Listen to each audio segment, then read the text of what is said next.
We are a gender-inclusive shelter, so even though in the name it says women's shelter, we will take anybody. So men, women, children, anybody who's experiencing violence and abuse, our services are available to them. This is Bring Back the Porch, a podcast dedicated to neighborly conversations, right here in Medicine Hat. Welcome back to the Porch. My name's Lynette Schneider, and I'm very excited to have our guest, Callie McGougan, here from the Medicine Hat Women's Shelter Society.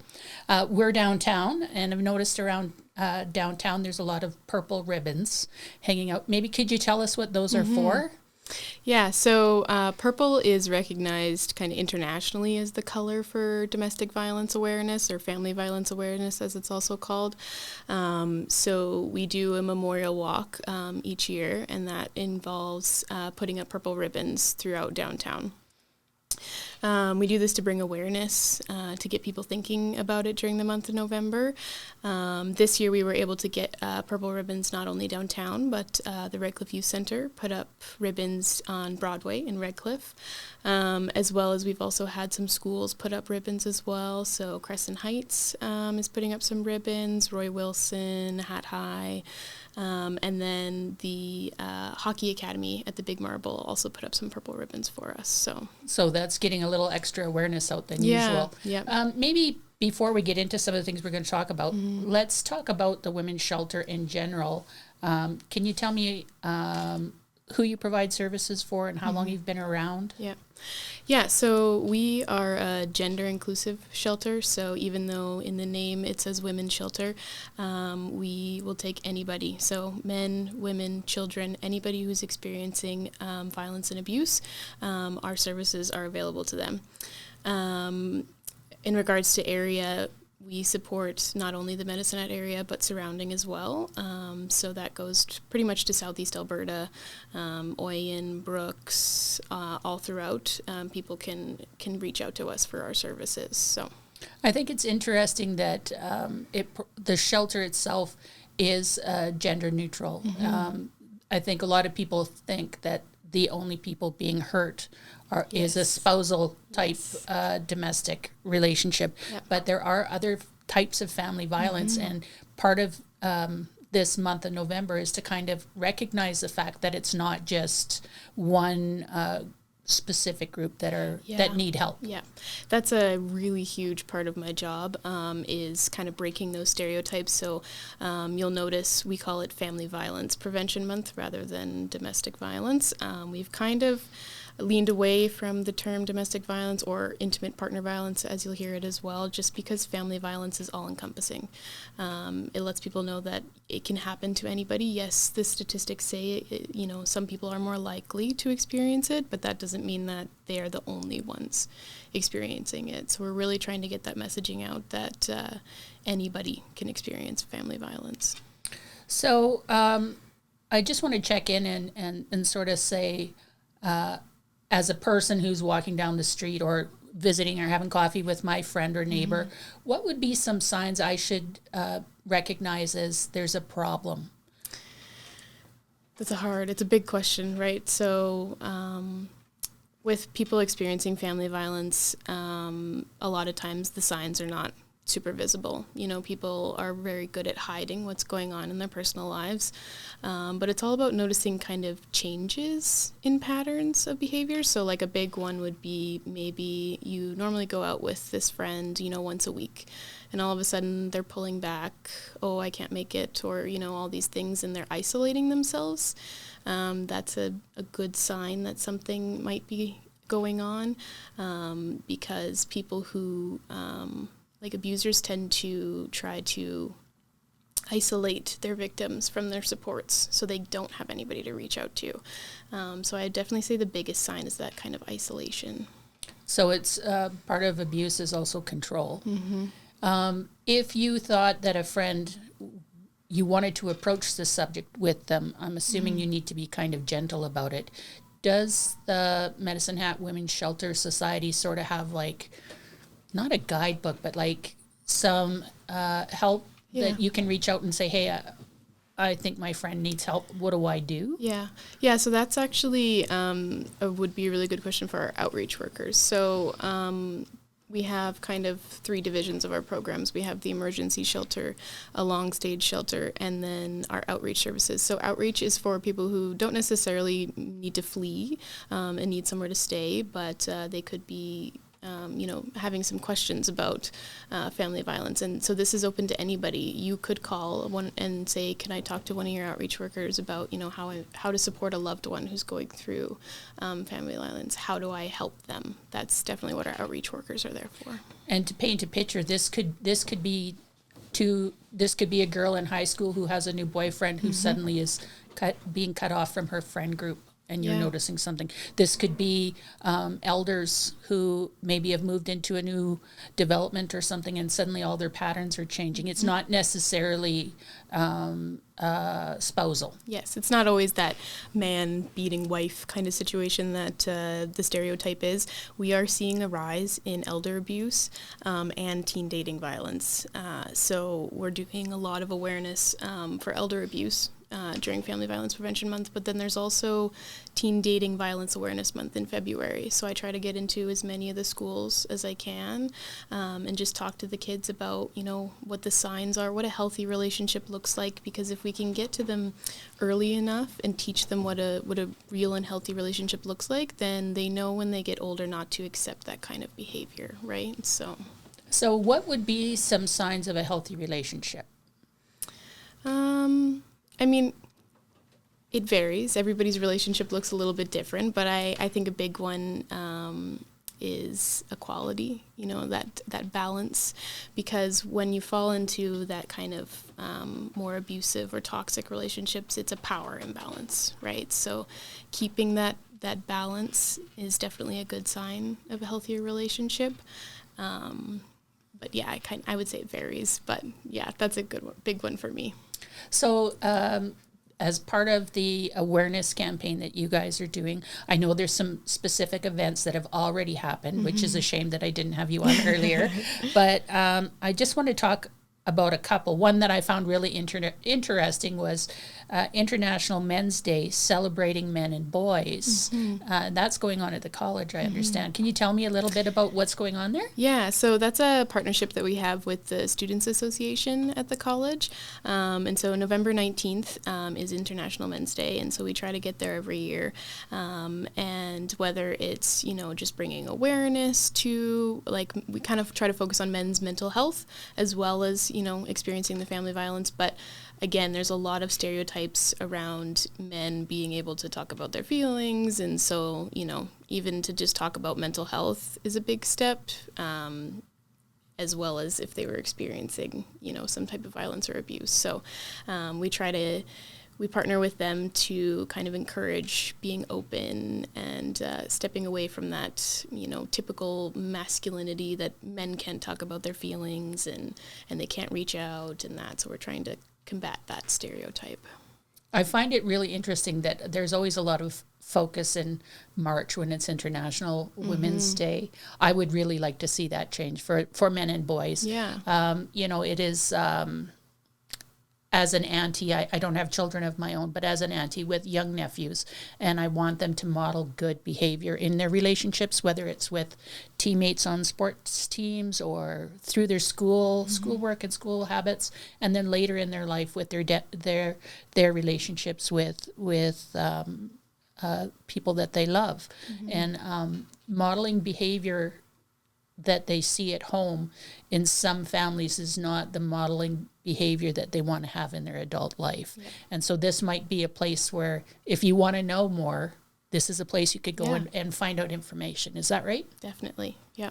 So for young men and boys, we talked about, but also there's a lot of stuff going on for seniors. Yeah. And I think that's something that people might not recognize as some of the work that you do.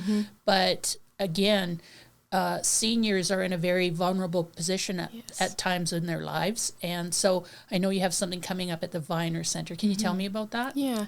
So sadly, we are seeing an increase in elder abuse situations, whether it's, children or grandparents and grandchildren or parents and children, that kind of thing. We are seeing a rise in elder abuse in kind of general.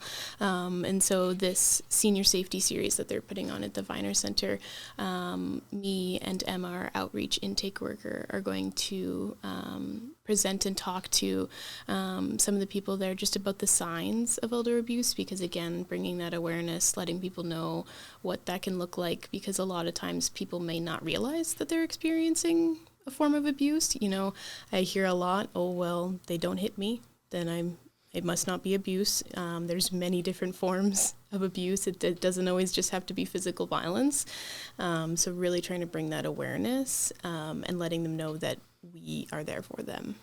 But it's not only going to be you, just not the women's shelter isn't the only partner, right? Yeah. There's other partners involved.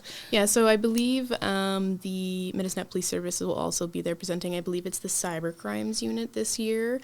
And so that's another thing that we're seeing arise with scams and AI, like we were saying earlier, and targeting that vulnerable generation, the older generation who maybe didn't grow up with that technology, and so they're also going to be there presenting just to bring some more awareness, how to stay safe, So I know too that part of the work that you do is on bullying prevention, and generally people think bullying is happening in school, but you can be bullied as a senior. You could be bullied in a workplace as well.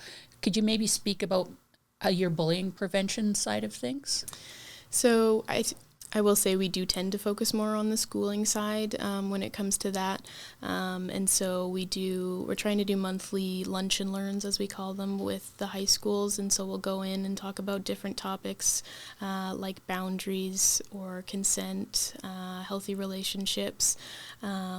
So trying to get these kids talking is the most important part, and it's surprising when you give them a voice, they don't stop. They love to talk. So we go there over the lunch hour. We usually bring candy or something to entice them to come see us. But once we start those conversations, it surprises me honestly how much they open up and how much they're curious about how they can prevent these things. So if somebody was watching this, and let's say they're a parent and they have a school-aged child, and they want to talk about boundaries, is there resources within our community that they should be looking at? Is there anything at the shelter that they could do? Is this again an outreach type situation? I would say a little bit more towards outreach, or usually there's a worker within the school that we are kind of in contact with. Their title kind of varies by which school they're at or which school division. So, but there's usually a resource type worker within each school. That would probably be my first point of contact.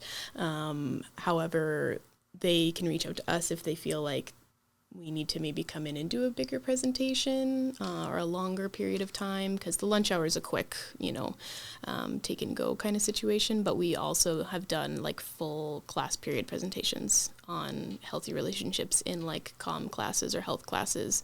If the school feels like, maybe these kids need a little bit more information. So Family Violence Prevention Month is 1 month out of the year. The Women's Shelter Society works 12 months a year. Yep. We're coming up to, not only is it a stressful time for families at Christmas time, but you do have a situation where if somebody is leaving and they're coming into the shelter, they're probably going to need things. I know you've got your Christmas hamper program starting up. Maybe let's start with that. Tell me about the Christmas hamper program and how can people be involved? Yeah, so the Christmas hamper program runs from it starts today till December 19th, I believe. And so this program, we used to call it Adopt a Family. Some people would think of like when you go to Walmart and you can take a name off of the tree and it's got a list of what, their interests are. We've kind of shifted to a different way in that we give out a list of all these gift ideas, and we don't specify to each family. And so then when people donate the gifts, we set up almost like a depot, we call it. And so the parents get to go through and pick out the gifts for their children. And so it gives them that little sense of freedom versus, just being handed something and say, here's your Christmas presents. And it also kind of limits, if one family gets sponsored by, a regular working family and then, a business comes along, those might look very different in what they can donate, right? So this just makes it a little bit more equal for everybody and ensures that everybody gets, a Christmas present and they get a choice in that. So if somebody wants to support the Christmas hamper program, we have the list of gift ideas online, and then they can bring them to either Sun Valley Honda or Davis GMC to drop off. But we also accept monetary donations as well. That goes a long way too. So there's multiple ways that people can support us through the Christmas hamper program. With these Christmas hampers, do the kids ever get to go around and find a present for their parent? So the parents, we make up a gift for the parents, kind of depending on when you're staying in shelter, you usually have one support worker who's your support worker. And so we'll make up the gifts for the adults, so they don't have to pick their own Christmas present, Yeah, it's always nice to get something that you don't know what it is when you unwrap it. Exactly, yeah. So I know also, besides this, there's a list of needs that the shelter always needs. Yeah. What kinds of things are you looking for right now? So every month we put out a monthly needs list, and so that kind of changes based on, how many children we may have in the shelter at a certain time, or if we're running out of a certain product. So when somebody stays in the shelter, we are providing all their basic needs. So that's clothing, hygiene, food. And so with that, sometimes we may need shampoo and conditioner, or during the summer when we've got the kiddos, some kids' lunch items. So right now, I think what comes to mind, deodorant. We're low on deodorant right now. So every month we post it on our website, our Facebook, and our Instagram. So that's a great way to give something that is helping versus, monetary donations are awesome. We're never going to say no to a monetary donation, but some people like to feel that little bit more of impact when they donate. So that's a great way that they can give back to us. So why don't we talk about the website for a second? If you could tell us the website, and then when I produce this for the video, I'll put the lower third. But give us the website location. So the website is mhwss.ca, and you can find all of the information that you may need on there.